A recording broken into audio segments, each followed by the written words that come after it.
Itu keren, kehidupan dalam rencana Tuhan. Apakah Anda pernah marah, murka? Hati-hati, itu tidak baik untuk kesehatan.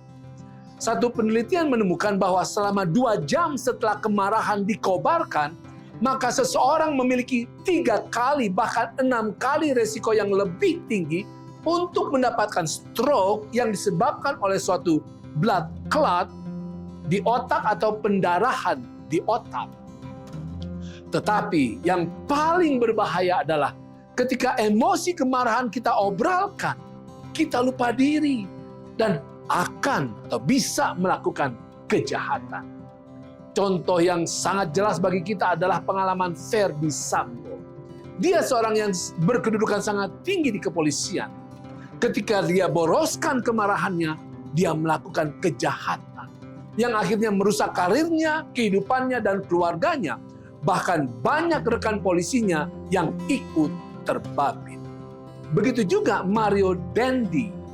Ketika dia biarkan amarah menguasai dirinya, disertai kesombongannya, dia melakukan kejahatan yang akhirnya merusak hidupnya dan keluarganya. Bahkan banyak juga yang lain ikut terbabit. Nah, Alkitab menceritakan tentang seseorang yang membiarkan kemarahan menguasai dirinya. Mari kita lihat, Wahyu 12 ayat 17 menceritakan, maka marahlah naga itu kepada perempuan itu, lalu pergi memerangi keturunannya yang lain, yang menuruti hukum-hukum Allah dan memiliki kesaksian Yesus. Setan adalah tokoh yang marah. Dia marah oleh karena cita-citanya untuk menjadi penguasa gagal.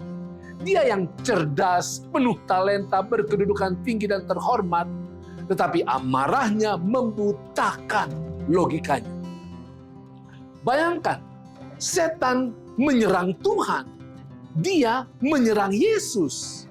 Contohnya pada kelahiran Yesus, Raja Herodes menjadi alat setan untuk menyerang Yesus. Sehingga malaikat menyuruh Yusuf dan Maria untuk membawa lari Yesus ke Mesir. Mesir, negeri yang sering memusuhi umat Tuhan, menjadi tempat perlindungan. Di padang gurun ketika Yesus sedang mempersiapkan diri bagi pelayanannya di dunia, setan datang menyerang, membawa penggodaan-penggodaan yang paling memukau. Ada tertulis atau firman Tuhan menjadi tempat perlindungan bagi Yesus.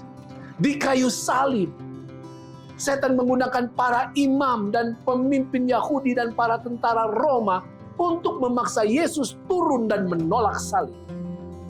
Penyerahan Yesus kepada kehendak Tuhan dan cintanya kepada umat manusia menjadi kunci kemenangan Yesus. Dan akhirnya dalam kebangkitannya, Yesus membebaskan kita dari kuasa dosa dalam kehidupan kita. Dan setan pun kalah. Nah, Ibrani pasal 12 ayat 2 dan 3 menceritakan tentang kunci kemenangan Yesus. Marilah kita melakukannya dengan mata yang tertuju kepada Yesus yang memimpin kita dalam iman dan yang membawa iman itu kepada kesempurnaan, yang dengan mengabaikan kehinaan tekun memikul salib, ganti sukacita yang disediakan bagi Dia yang sekarang duduk di sebelah kanan tahta Allah. Ingatlah selalu akan Dia yang tekun menanggung bantahan yang sehebat itu terhadap dirinya dari pihak orang-orang berdosa, supaya jangan kamu menjadi lemah dan putus asa. Perhatikan saudara, setan yang marah dikalahkan oleh ketabahan dan ketekunan Yesus di dalam kebenaran. Saudara, jangan terbabit oleh kemarahan setan. Marilah mata kita senantiasa tertuju kepada Yesus, sehingga kita dapat mengikuti teladan Yesus yang penuh pengendalian diri, penuh kesabaran, dan penuh ketekunan di dalam kebenaran. Itu keren.